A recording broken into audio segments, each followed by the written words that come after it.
কোন সমরাস্ত্র দিয়ে মধ্যপ্রাচ্যে থাকা যুক্তরাষ্ট্রের প্রাণকেন্দ্রে আঘাত হেনেছে ইরান?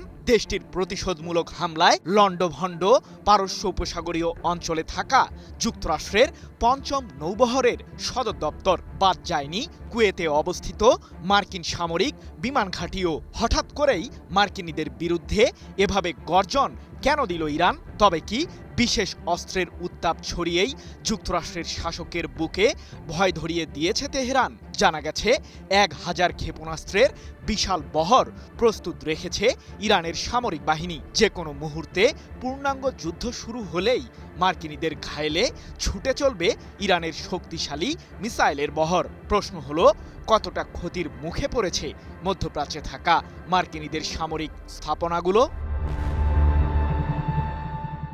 কূটনৈতিক তৎপরতার আড়ালে ইরানের বিরুদ্ধে আগ্রাসন চালিয়েই যাচ্ছে যুক্তরাষ্ট্র। হরমুজ প্রণালীর দখল নিতে এখন যেন মরিয়া হয়ে পড়েছেন মার্কিন প্রেসিডেন্ট ডোনাল্ড ট্রাম্প। তাই তো বৈশ্বিক এই জ্বালানি রুটটি দিয়ে চলাচলের সময় ইরানের একটি জ্বালানিবাহী জাহাজকে লক্ষ্য করে ৩ জুন গভীর রাতে ক্ষেপণাস্ত্র হামলা চালায় মার্কিন কেন্দ্রীয় কমান্ড। আর এতেই ক্ষতিগ্রস্ত হয় ইরানের ওই তেল ট্যাঙ্কারটির ইঞ্জিন। তবে যুক্তরাষ্ট্রের এমন আগ্রাসনের জবাব দিতে যে ইরান মোটেও দেরি করে না, তা কড়ায় গণ্ডায় মার্কিনীদের বুঝিয়ে দিয়েছে তেহরান।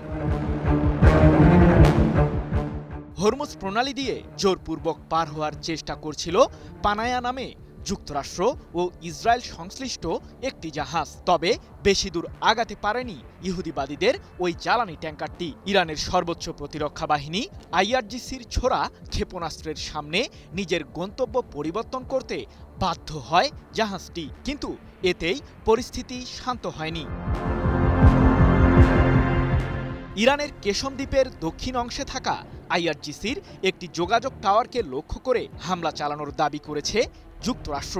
আর এতেই তেলে বেগুনে জ্বলে ওঠে ইরানের সামরিক বাহিনী। তেহরানের পাল্টা প্রতিক্রিয়া ঠিক কতটা ভয়াবহ হতে পারে তা হয়তো ধারণাও ছিল না মার্কিন প্রেসিডেন্ট ট্রাম্পের। কুয়েতে থাকা মার্কিন সামরিক বিমান ঘাঁটি আলী আল সালেমকে লক্ষ্য করে বেশ কয়েকটি মিসাইল ও আত্মঘাতী ড্রোন দিয়ে হামলা চালানোর দাবি করেছে আইআরজিসি। তবে সবচেয়ে বড় হামলাটি ইরান চালিয়েছে বাহরাইনে থাকা যুক্তরাষ্ট্রের পঞ্চম নৌবহরের সদর দপ্তরকে লক্ষ্য করে। ৩ জুন এক প্রতিবেদনে বিষয়টি নিশ্চিত করেছে ইরানের রাষ্ট্রীয় সম্প্রচার মাধ্যম প্রেস টিভি। কিন্তু কি আছে যুক্তরাষ্ট্রের পঞ্চম নৌবহরের সদর দপ্তরে? বাহরাইনের রাজধানী মানামায় অবস্থিত যুক্তরাষ্ট্রের এই সামরিক স্থাপনাটি।